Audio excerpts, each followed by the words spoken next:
Corona से लड़ने के लिए जरूरी है पौष्टिक खाना और सोशल डिस्टेंसिंग मेंटेन करना। इसीलिए चिकन एक्सप्रेस आपके घर पर हेल्दी और टेस्टी चिकन डिलीवर करेगा ना। Order on Zomato and Swiggy from chicken express near Bikaner sweets, Vaishali Nagar, Ajmer.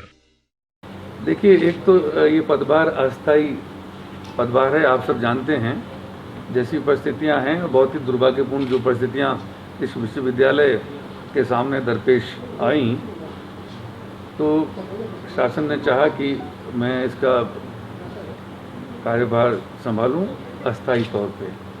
तो स्थायी व्यवस्था जब तक नहीं होती तब तक के लिए ये बंदोबस्त है, एक टेम्परेरी व्यवस्था आप कह सकते हैं।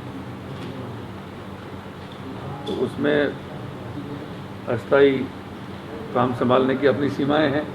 तो बहुत नीतिगत जो चीज़ें हैं, जो कुलपति आगे आएंगे उनको देखना चाहिए, वो मेरा काम नहीं है।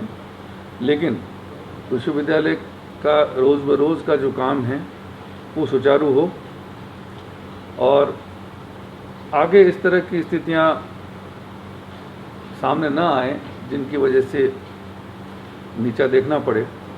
उसके लिए क्या बंदोबस्त हो सकता है, क्या सिस्टम बन सकता है, क्या व्यवस्था निर्मित हो सकती है, उस पर मैं ज़रूर विश्वविद्यालय के जो अधिकारी हैं, सहयोगी हैं और विश्वविद्यालय के बाहर भी जो लोग शिक्षा जगत से जुड़े हैं, अनुभवी हैं, लोग उनका लाभ लेते हुए इस बारे में ज़रूर सोचना चाहते हैं कि दोबारा इस तरह की कोई चीज़ इस विश्वविद्यालय के सामने पेश ना आए। परीक्षाएं चल रही हैं, परीक्षाओं को लेकर के भी हाँ, परीक्षाओं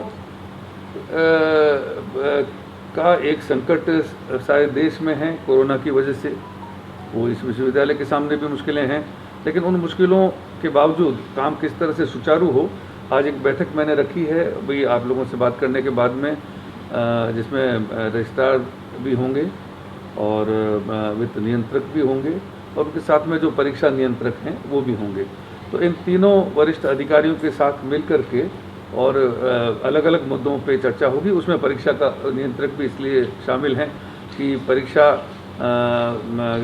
परीक्षाओं के संचालन में इस तरह की बाधा ना आए और जो शासन के भी निर्देश हैं और विवेक भी ये कहता है कि जिस तरह से ये जो कोविड या कोरोना की महामारी है, इसमें बहुत सावधानी रखते हुए, हर तरह की सावधानी रखते हुए हम लोग परीक्षा लें और जो परीक्षा नहीं दे सकते हैं उनके लिए भी दोबारा सोचा जाए कि क्योंकि ये इस परिस्थिति से निपटना भी अपने आप में एक बड़ी चुनौती है और परीक्षा ऐसी परिस्थिति में लेना भी एक चुनौती है।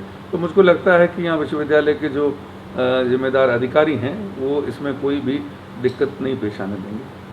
देखिए, भ्रष्टाचार का अड्डा बन चुकी है ये तो मुझको नहीं मालूम, ये एक बड़ा आरोप होगा, लेकिन भ्रष्टाचार का आरोप जो पूर्व कुलपति पर लगा उसकी जांच पुलिस कर रही है, उनको करनी चाहिए और उस जांच में हमारा पूरा सहयोग ये विश्वविद्यालय करेगा।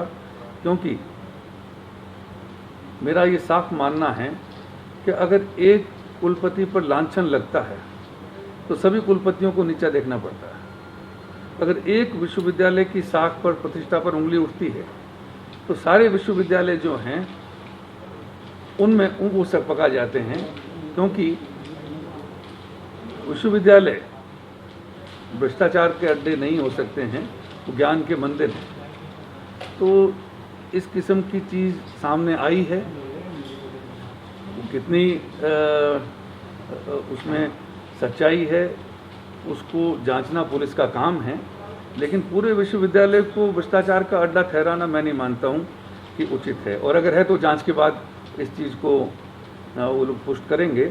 लेकिन कुलपति के स्तर पर और अन्य स्तरों पर भी कहीं पे उनको जांच में कोई चीज़ सामने आती है तो ज़रूर सामने लाना चाहिए, ताकि और जगह भी संदेश जाए और एक सबक मिले जो लोग भ्रष्टाचार में शरीक हो जाते हैं उनको, कि 2 दिन की चांदनी भ्रष्टाचार की हो सकती है, लेकिन आप आखिर तक, अंत तक भ्रष्टाचार करते हुए काबिज नहीं रह सकते हैं, ये चीज़ पुलिस की जांच के बाद स्थापित होती है, तो मैं मानता हूं कि ये उच्च शिक्षण संस्थानों के हित में ही होगा।